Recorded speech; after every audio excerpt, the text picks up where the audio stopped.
Today's modern shonen manga is very much the product of what came before it. And the same goes for Yu Yu Hakusho, Togashi's first foray into the shonen genre. And today I'd like to talk about how he used the shonen power-up connected to emotions, as seen when Goku transforms into a Super Saiyan in Yu Yu Hakusho. So, to do this, we'll have to go through the main character's whole story, Yusuke Urameshi.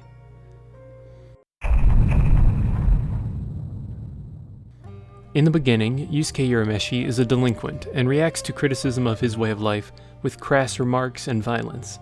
But this belies a deeper character, a sad kid who does not believe anyone, even his own mother, really cares for him. And his ability to express his true feelings is so stunted, his moral compass only shows in moments of danger, or when he is protecting someone.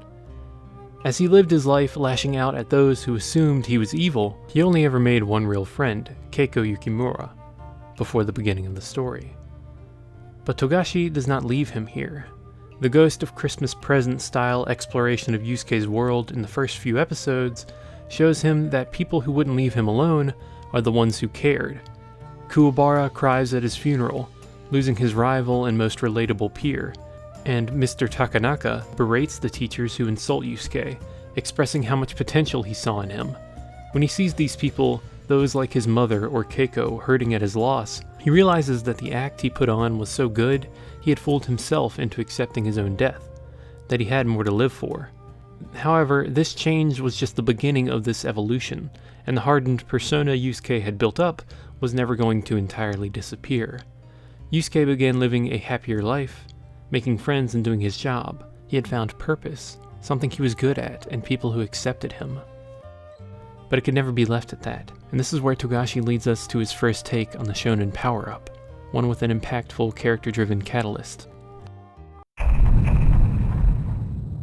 Having reached the final round of the Dark Tournament, losing his master and having received the Spirit Orb, there is one more obstacle Yusuke must face to defeat Toguro, his emotional shortcomings. There are a couple of things to unpack here. First, Yusuke is only in middle school at this time, and if you think of your own emotional maturity in middle school, this forceful push to grow up rapidly and put your whole heart into something is daunting, to say the least. Second, Yusuke's tough life has left him with the previously mentioned, joking, abrasive persona to deal with everyone. His general demeanor may be slightly more pleasant now, as it continues to get over the story, but his genuine feelings, like a microcosm of the human condition, are still hidden from view. We can see this in a literal sense with how Pooh is portrayed, but also in how he talks in moments of great meaning, such as when Genkai asks him to kill her, or even when he is alone with Keiko. Toguro, prompted by Genkai and unable to wait for Yusuke to reach a point where he can access his power, pretends to kill Kuwabara, giving him the final push. This arc teaches Yusuke that commitment is not always something to be afraid of, and, especially towards the ones we love, it is a necessary part of life. The greatest fault of Toguro, as stated by Genkai, was that he ran away from his humanity, unable to realize the importance of those around him.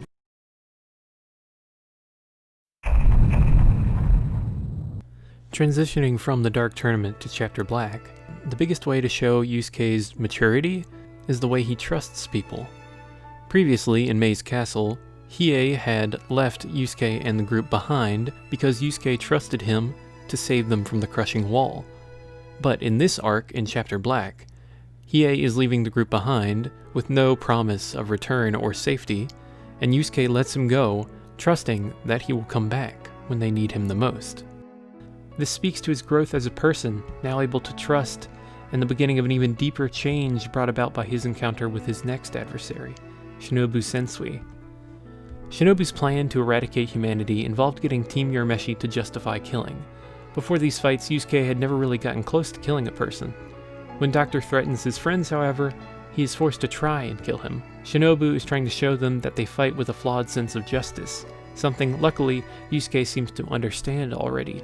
Due to his demon friends, like Hiei, he is well aware that humans are evil. With the way he grew up, how could he not know that? What this arc is rather showcasing is that despite all this, because of his experiences with his demon friends and his human friends and all of his family, he has grown to appreciate life. He doesn't wish to kill unless he needs to, especially these people who did not understand the full magnitude of their actions, and were rather just manipulated by some psychopath, due to their vulnerable mental states, especially in the case of Game Master and Doctor, especially with these newly acquired powers allowing them to express all their frustrations upon the world. And as we all know, power corrupts, and absolute power corrupts absolutely. And this is what Togashi has always and continues to try to portray in his new work, like Hunter x Hunter. The most important moments for Yusuke's character are when he's fighting Sensui directly. This fight brings Yusuke to a point of understanding, where he, the kid who did not appear to care about anything, is willing to sacrifice himself for his friends, not just Keiko as he had done previously fighting Suzaku.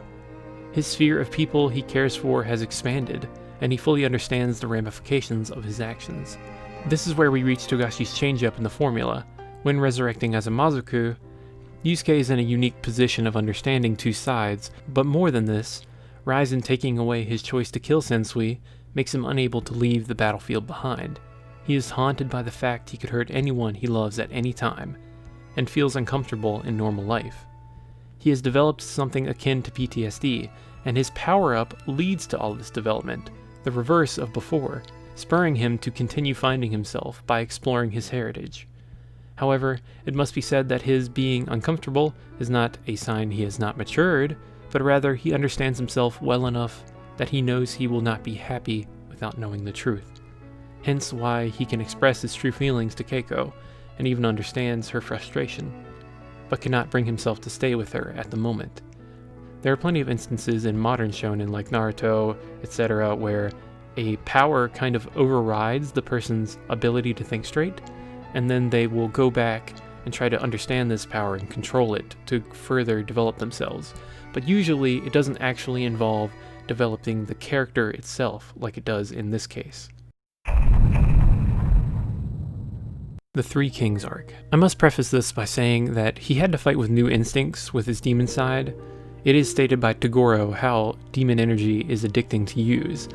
With that said, in his quest to find closure, Yusuke seeks out Raizen, and after training and hearing his story, Yusuke resigns to solve the demon world's ruler problem by creating a tournament. And who does he end up fighting but the one demon who can absorb demon energy, Yomi. So Yusuke, who had reached closure with Raizen, but had lived with demons for several years, must accept himself as different again, as an alien and a citizen in both worlds, to make his attacks work. Following this fight, he understands what he is and what he wants to do.